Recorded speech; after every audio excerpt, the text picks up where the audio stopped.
Week 4, Overview. Jefferson and the Louisiana Purchase. This week focuses on the life of Thomas Jefferson through his first term as President of the United States. If you studied tapestry in Year 2, you've already encountered Jefferson as the man who drafted the Declaration of Independence. For the next 2 weeks, we'll study him as America's third president. There's so much more to him than just a politician, though.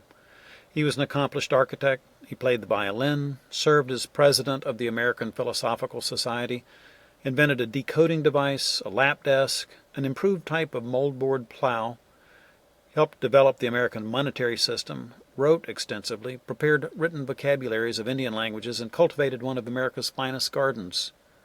He also created his own version of the New Testament, based on his unorthodox theology, and he founded the University of Virginia.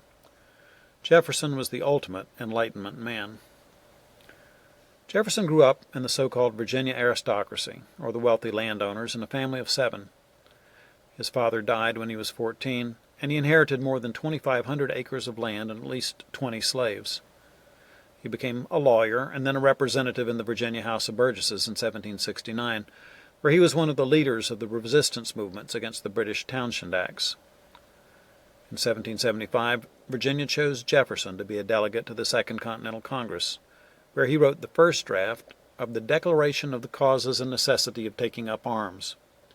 The next year he was asked to draft a Declaration of Independence from Great Britain.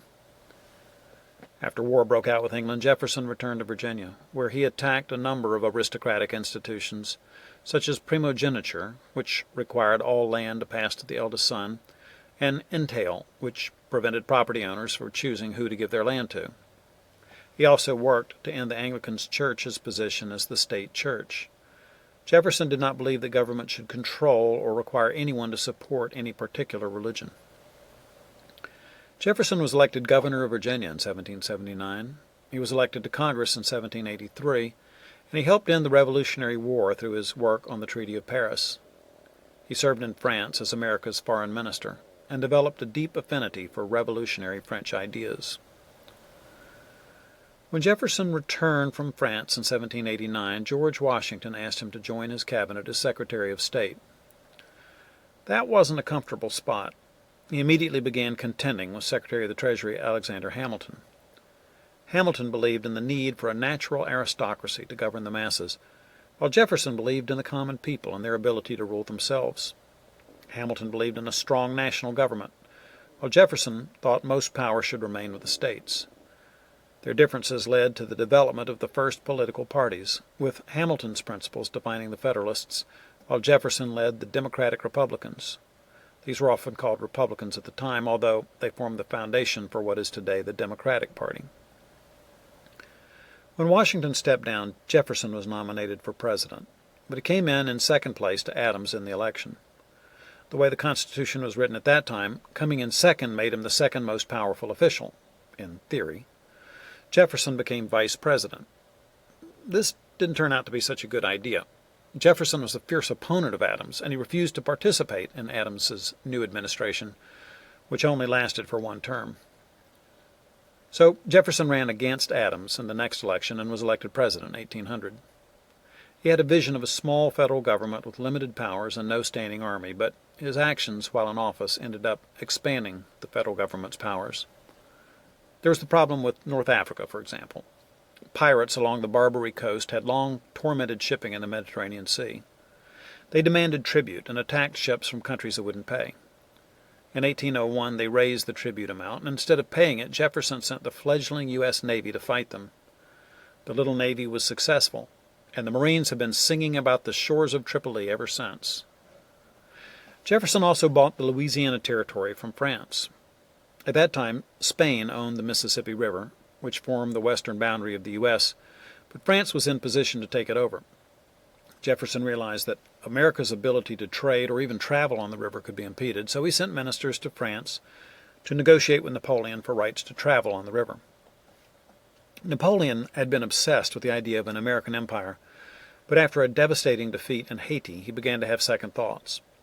Realizing that war with Britain would begin soon, Napoleon decided to cut his losses and offered the entire Louisiana Territory to America, selling it for about $15 million. Jefferson agreed to this and borrowed enough money to double the size of the United States. but he did so without anything like a clear constitutional basis for his actions. Ever since he took office in 1801, Jefferson had been planning an expedition to chart a route through the Louisiana Territory and the Oregon region. He wanted to find a water passage to the Pacific Ocean. With the purchase of the Louisiana Territory, the time had come, and Jefferson sent Meriwether Lewis and William Clark to explore the new territory. Lewis and Clark gathered together 50 men for the expedition. Most were soldiers who were also skilled woodsmen and hunters. They were used to hard labor and tight discipline. In May of 1804, they set out from St. Louis. They paddled up the Missouri River to North Dakota, where they spent their first winter. They had several encounters with the Indians, but all were relatively peaceful. While they were camping, a French-Canadian trader and his wife joined them. His wife, Sacagawea, was a Shoshone Indian who became their primary interpreter. Sacagawea had been captured as a child by another tribe. They had sold her to a Frenchman named Charbonneau, who then married her. She had just had a baby, who went with them on the expedition. Although it was odd to take a nursing mother on an expedition, it helped avoid trouble. The Indian tribes they met didn't think Lewis and Clark would bring a woman on a war party. In spring, about 30 of the men, plus Charbonneau, Sacagawea, and the baby, continued on. The rest of the Americans went back to St. Louis with specimens and reports for Jefferson. Lewis and Clark continued to follow the shrinking Missouri River with difficulty, carrying their boats and supplies for miles around falls and rapids. They met a band of Shoshone Indians whose chief turned out to be Sacagawea's brother, with whom they were able to trade and obtain a guide through the Rocky Mountains. Coming out of the mountains, they met the Nez Perce Indians, from whom they were able to obtain fresh supplies. They continued to follow rivers until they reached the Pacific coast in November of 1805. There they built a fort where they could spend the winter before returning at home. They made it back to St. Louis by the next September. The expedition enabled the U.S. to lay claim to the Oregon region, which was not a part of the Louisiana Territory. Lewis and Clark never found a waterway to the Pacific, but they learned an enormous amount about the continent of North America and the wildlife and the Indians who lived there. In 1846, when Britain finally gave up its claims to the Oregon Territory, the United States stretched from sea to shining sea. The Lewis and Clark expedition revealed Jefferson's interest in science. He was also a political philosopher who corresponded with many of the intellectual leaders of Britain and France. Jefferson had a vision of a democratic agricultural society, where citizen farmers would guard Republican virtues and choose the direction for the nation. He distrusted cities, financiers, industrialization, and commerce. Politically, Jefferson favored states' rights and a strictly limited federal government. He argued that the Constitution should be interpreted strictly and literally, a position generally known as strict constructionism. Jefferson was an Enlightenment thinker, a rationalist who was not interested in a supernatural God who worked miracles, nor did he seem to seek a personal Savior to deliver him from his sins. None of your children's readings this week highlight the fact that Jefferson's religion was not Orthodox Evangelical Christian. Most historians, though, say that Jefferson was a deist. Jefferson took scissors to his Bible, cutting out the portions with which he disagreed. His winnowing fork was scientific reason. Thus, he removed from the Gospels elements of what he deemed to constitute superstition or mysticism to create the so-called Jefferson Bible.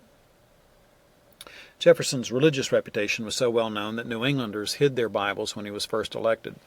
By the end of his first term, however, America had gotten used to him. Jefferson easily won re-election, winning every state except Connecticut, Delaware, and part of Maryland.